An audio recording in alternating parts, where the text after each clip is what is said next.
অনেক মহিলারা আছেন সারা জীবন নামাজ পড়েছেন কিন্তু তাদের নামাজ হয় নাই। এই তিনটি সাবধানতা নামাজের ব্যাপারে আমাদের বোনদেরকে আমি বিশেষভাবে করলাম। দুনিয়ার চিরকাল থাকার জায়গা না বোনেরা আমার। এই সম্পদ, এই টাকা পয়সা, এগুলা কোলে নিয়ে, এগুলোকে আগলে নিয়ে, এগুলোকে বুকে জড়িয়ে নিয়ে আপনি সারা জীবন থাকতে পারবেন না। এই নামাজ যার সঠিক হবে, ঠিকঠাক মতো পড়বে, সময় মতো ওয়াক্ত মতো আদায় করবে, আল্লাহ রাব্বুল আলামিন তার জান্নাতে যাওয়ার পথকে সুগম করে দিবেন। হাদিসে আসছে, নবী করিম সাল্লাল্লাহু আলাইহি ওয়াসাল্লাম বলেছেন, আউয়ালু মা ইউহাসাবু বিহিল আবদু ইয়াওমাল কিয়ামাতি আস-সালাহ। কিয়ামতের দিন সর্বপ্রথম বান্দার যে আমলটার হিসাব নেওয়া হবে সেটা হলো নামাজ। যার নামাজের হিসাব ঠিকঠাক হবে তার অন্য সব বিষয়গুলোকে আল্লাহ তাআলা সহজ করে দিবেন। আর যার নামাজের হিসাবের মধ্যে ভেজাল ধরা পড়বে তার অন্য সবগুলোতে ভেজাল ধরা পড়বে এবং সে সামনে আর আগাতে পারবে না। অতএব আমাদের মা বোনদের প্রতি আমার একেবারে অন্তরের অন্তঃস্থল থেকে উদাত্ত আহ্বান হলো যে আল্লাহর ওয়াস্তে আসুন আমাদের নামাজগুলোকে আমরা সুন্দর করি। আজ দুনিয়ার চাকচিক্য আমাদেরকে ভুলিয়ে রেখেছে। আপনাদের এই অঞ্চলে সিলেট, মৌলভীবাজার, হবিগঞ্জ এবং এই আশপাশের এলাকাগুলোতে আমি জানি প্রচুর পরিমাণে মানুষ বিদেশে থাকে, বিশেষ করে ইউরোপে থাকে। এবং আল্লাহ তাআলা আপনাদের অনেকেরই দিনকাল খুব ভালো করে দিয়েছেন, আয় উপার্জন ভালো, স্বামী, সন্তান, ভাই অনেকেই হয়তো বাহিরে থাকেন, তারা অনেক টাকা পয়সা পাঠান। আল্লাহ রাব্বুল আলামিন এই সুদিন দেওয়ার কারণে, আল্লাহ তাআলা আমাদের জিন্দেগিতে বরকত দেওয়ার কারণে, অর্থকড়ি সম্পদ সহায় দেওয়ার কারণে যেখানে আল্লাহর আরো শুকর বেশি আদায় করা দরকার, আমরা অনেকে আল্লাহর আরো বেশি নাশুকরি শুরু করি। এবং আমরা দেখা যায় যে অনেক বোনরা আছেন রাত বিরাত পর্যন্ত, এটা শুধু এই অঞ্চলে নয়, সারা দেশে এই রোগ, যে রাত গভীর রাত পর্যন্ত মোবাইলে টিপাটিপি, টেলিভিশন দেখা দেখি, এগুলা করতে করতে আমাদের রাতের বড় অংশ কেটে যায়। ফজরের নামাজ পড়া হয় না, সন্তানদের পড়তে দেই না, নিজেরা পড়তে পারি না। অনেকে 7টা 8টা বাজে, 9টা বাজে ঘুম থেকে উঠেন। আমার বোনেরা আমার, আল্লাহ রাব্বুল আলামিনের কাছে এই নামাজগুলোর জন্য হিসাবদিহি করতে হবে। দুনিয়ার চিরকাল থাকার জায়গা না বোনেরা আমার। এই সম্পদ, এই টাকা পয়সা, এগুলা কোলে নিয়ে, এগুলোকে আগলে নিয়ে, এগুলোকে বুকে জড়িয়ে নিয়ে আপনি সারা জীবন থাকতে পারবেন না। বিশ্বাস করুন, আল্লাহ রাব্বুল আলামিনের কাছে আমাদের সবাইকে যেতে হবে। ইন্না লিল্লাহ, নিশ্চয় আমরা সবাই আল্লাহর সৃষ্টি, ওয়া ইন্না ইলাইহি রাজিউন, আর আমাদের সবাইকে আল্লাহর কাছেই ফিরে যেতে হবে। যেহেতু আল্লাহর কাছেই ফিরে যেতে হবে, অতএব আসুন আমরা 5 ওয়াক্ত নামাজের ব্যাপারে ইহতিমাম করি, এর ব্যাপারে গুরুত্ব আরোপ করি। আমরা 5 ওয়াক্ত নামাজকে যথাযথভাবে পড়ার চেষ্টা করি এবং আল্লাহর ভয় অন্তরে জাগ্রত করি। দেখুন, যার এখন যে বয়স আছে, যার বয়স এখন 30 হয়েছে, তিনি চিন্তা করুন আপনার জীবনের মূল সময়টা এখন পার হয়ে যাচ্ছে। মূল সময়টা পার হয়ে যাচ্ছে। আর 10 বছর পর, 40 পার হওয়ার পর আপনি চাইলে অনেক ইবাদত করতে পারবেন না, আপনি চাইলে অনেক নেকামল করতে পারবেন না। শরীর তার দুর্বল হয়ে আসবে, শরীরে নানা রকমের রোগ ব্যাধি শুরু হবে, অজুটা ধরে রাখতে পারবেন না, ঝিমানি আসবে, নানান রকমের অসুবিধা তৈরি হবে। ইবাদতের সময় কিন্তু চলে যাচ্ছে। তখন চোখের পানি ফেলবেন, আফসোস করবেন, কিন্তু ইবাদত আর করতে পারবেন না। এরপর একটা সময় আপনি দেখতে দেখতে দুনিয়া ছেড়ে, সব কিছু ছেড়ে আপনাকে চলে যেতে হবে। এই সম্পদ মানুষ ভাগযোগ করে নিবে, ওয়ারিসরা, ছেলে মেয়েরা, নাতিপুতিরা ভাগযোগ করে লুটপাট করে নিয়ে নিবে, কিন্তু আপনাকে আপনার আমল নামা নিয়েই দুনিয়া থেকে যেতে হবে। অতএব আসুন আমরা 5 ওয়াক্ত নামাজকে সুন্দর করি।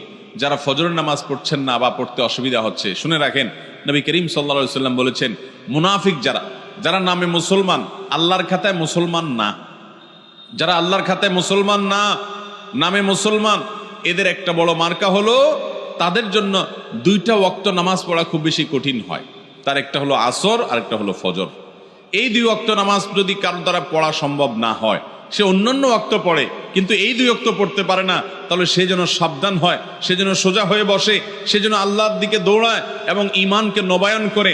কারণ নবী করিম সাল্লাল্লাহু আলাইহি সাল্লাম এটা কি বলেছেন যে এই 2 নামাজটা হলো মুনাফিকদের জন্য সবচেয়ে কঠিন, সবচেয়ে ভারী, এটা পড়তে তাদের সবচেয়ে বেশি অসুবিধা হয়। অন্যান্য নামাজগুলো তারা হয়তো পড়ে কিন্তু এই 2 নামাজ পড়তে পারে না। বিধায় আমাদের যাদের ফজরের নামাজ পড়া হয় না বা ফজর নামাজ পড়তে পারি না, বা চেষ্টা করেও আমার দ্বারা বেশিরভাগ সময় ফজর নামাজ পড়া হয় না, মিস হয়, কিংবা পড়ি কিন্তু অনেক কষ্ট হয়, সাধারণত হয় না, একদিন হয়তো 5 দিন হয় না এবং সময় মতো হয় না, সকালে 8টা 9টায় উঠে নামাজ পড়েন, মনে রাখবেন আমাদের জন্য এটা অ্যালার্মিং, যেটা শয়তানের ওয়াসওয়াসার কারণে, কুমন্ত্রণের কারণে আমরা মুনাফিকদের কাতারে চলে যাচ্ছি কিনা। অতএব আমার মা বোনদের প্রতি আমার উদাত্ত আহ্বান থাকবে, 5 ওয়াক্ত নামাজ ঠিক করুন, আপনার অন্য সব আল্লাহ তাআলা ঠিক করবেন। ইন্নাস সালাতা তানহা আনিল ফাহশাই ওয়াল মুনকার, নামাজ মানুষকে অশ্লীল এবং অন্যায় কাজ থেকে বিরত থাকে, বিরত সেই চেষ্টা করবেন। সেই বড় ধরনের রোগ হলো তাড়াহুড়া করে নামাজ পড়া। এই রোগটা পুরুষদের মধ্যেও আছে, কিন্তু তুলনামূলকভাবে আমাদের মা বোনদের মধ্যে বেশি দেখা যায়। লম্বা সময় নিয়ে খুব ধীরস্থিরতার সাথে সূরা ফাতিহা পড়বেন, এরপরে সুন্দর করে বিসমিল্লাহির রহমানির রহিম পড়ে একটা সূরা মিলাবেন আস্তে আস্তে, এরপরে আল্লাহু আকবার বলে শ্রদ্ধার সাথে, আল্লাহ সবচেয়ে বড়, আল্লাহ সবচেয়ে মহান, অন্য কোনো চিন্তা যেন মাথায় না আসে এটি ভেবে এরপরে রুকুতে যাবেন। রুকুতে গিয়ে পিঠ সোজা করে রুকুতে গিয়ে পরিপূর্ণভাবে রুকুতে গিয়ে তারপরে এবার তাসবিহ পড়বেন, সুবহান রব্বিয়াল আযীম, মুহাব্বতের সাথে আমার মহান রবের পবিত্রতা জ্ঞাপন করছি, সুবহান রব্বিয়াল আযীম, আমার মহান রবের পবিত্রতা জ্ঞাপন করছি, সুবহান রব্বিয়াল আযীম, আমার মহান পালনকর্তার পবিত্রতা জ্ঞাপন করছি। এভাবে আস্তে আস্তে তাসবিহ নিবেদন করে এরপর আস্তে আস্তে আবার রুকু থেকে উঠে সোজা হয়ে দাঁড়াবেন টান টান হয়ে, এরপর আবার আস্তে আস্তে আপনি আল্লাহু আকবার বলে সিজদায় যাবেন। খুব ধীরে ধীরে সিজদায় গিয়ে লম্বা সময় নিয়ে, যত বেশি লম্বা সময় দিতে পারেন তত ভালো, তত বেশি আপনার নামাজ সুন্দর হবে। সুবহান রাব্বিয়াল আলা আস্তে আস্তে পড়েন, তাড়াহুড়া না।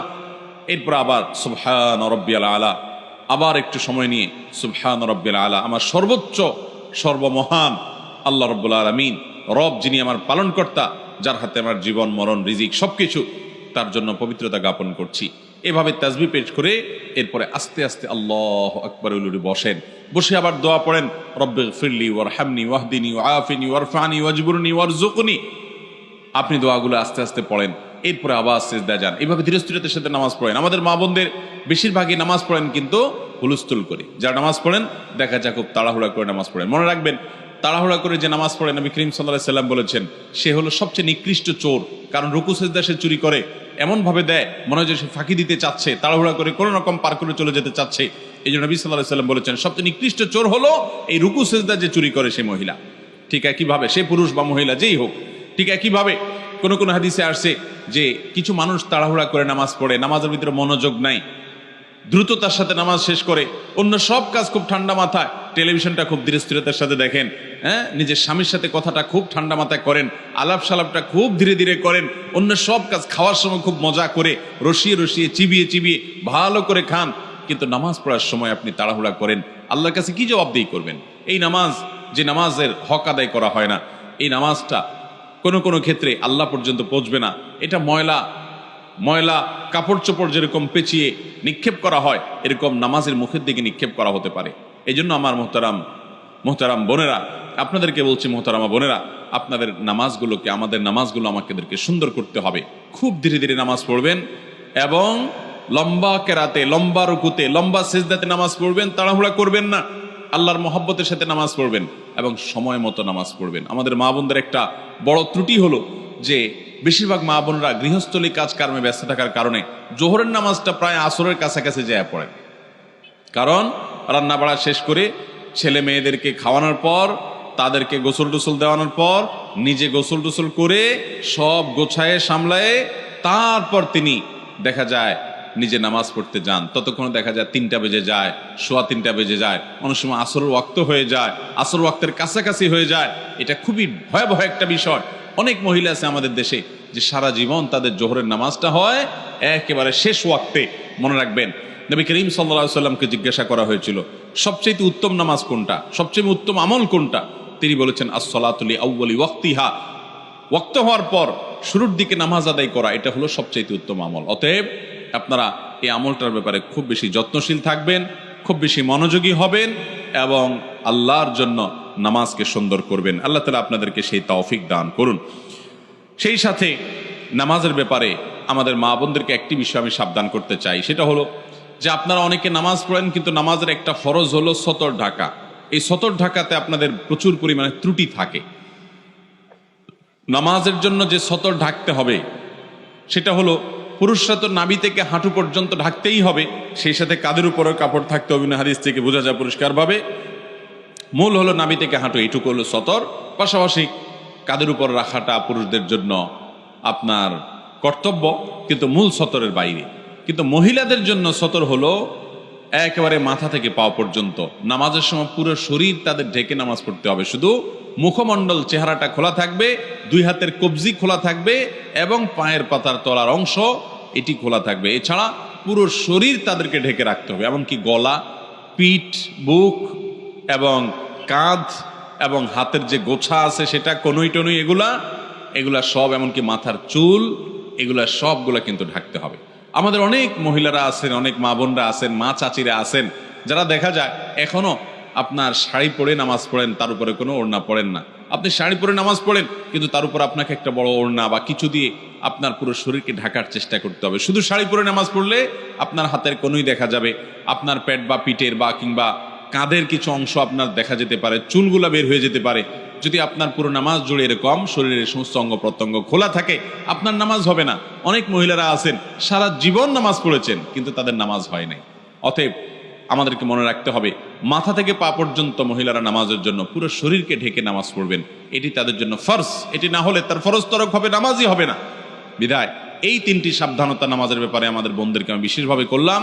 আর যারা বয়সে অনেক তরুণী আছেন, আমাদের অনেকে আছেন নামাজের গুরুত্ব এখনো বুঝি না। দেখুন, আল্লাহ রাব্বুল আলামিনের কাছে আমাদের সবাইকে চলে যেতে হবে, খুব দ্রুততার সাথে চলে যেতে হবে। আমরা কেউ এখানে থাকতে আসি নাই, জিন্দিগি পার হয়ে যাচ্ছে। বিধায় এই ফরজ নামাজকে আমরা খুব গুরুত্বের সাথে পড়বো ইনশাআল্লাহ। দ্বিতীয়ত যে নসিহা থাকবে তা হলো, আল্লাহ রাব্বুল আলামিনের কাছে নারী হিসাবে আপনাদের একটা বিশেষ জবাবদিহিতা আছে, সেটা হলো আপনি কতটা পর্দা পশিদা করেছেন। পর্দার এই বিধানটাকে আল্লাহ তাআলা ফরজ করেছেন। সূরা নূর বেশি বেশি করে পড়বেন, সূরা আহজাব বেশি বেশি করে পড়বেন। এই দুই সূরাতে পর্দার বিধানগুলো আল্লাহ তাআলা বিস্তারিত পুঙ্খানুপুঙ্খ আলোচনা করেছেন। আমাদের মা বোনদের জন্য এক্সট্রা একটা ফরজ আছে, যেটা পুরুষদের জন্য নাই। সেটা হলো নিজের সৌন্দর্যকে পরপুরুষের সামনে প্রকাশ করা যাবে না, এটা ঢেকে তাদেরকে চলতে হবে। পুরুষদের জন্য যে নির্দেশ আছে এই সংশ্লিষ্ট, সেটা হলো তারা চোখের হেফাজত করবে, চোখকে অবনত করবে। কিন্তু মা বোনদের জন্য নির্দেশ হলো তারা নিজেদের এই সৌন্দর্য, আল্লাহর দেয়া সৌন্দর্য অর্থাৎ পুরো শরীরকে তারা ঢেকে ঢুকে রাখবে। নবী করিম সাল্লাল্লাহু আলাইহি ওয়াসাল্লাম বলেছেন, আলমারআতু আওরা, একজন নারী পুরাটাই হলো আবৃত রাখতে হয় তার নিজেকে। যদি কোনো নারী বাসা থেকে বের হয়, ইস্তাশাফাহা শয়তান, শয়তান তার পিছে লাগে এবং তাকে দিয়ে বহু মানুষকে বিভ্রান্ত করে, ঈমান হরণ করে, তাকওয়া হরণ করে, চোখের গুনাহ করায়, মনের জেনা করায় এবং তাকে হারামের দিকে নিয়ে যায়।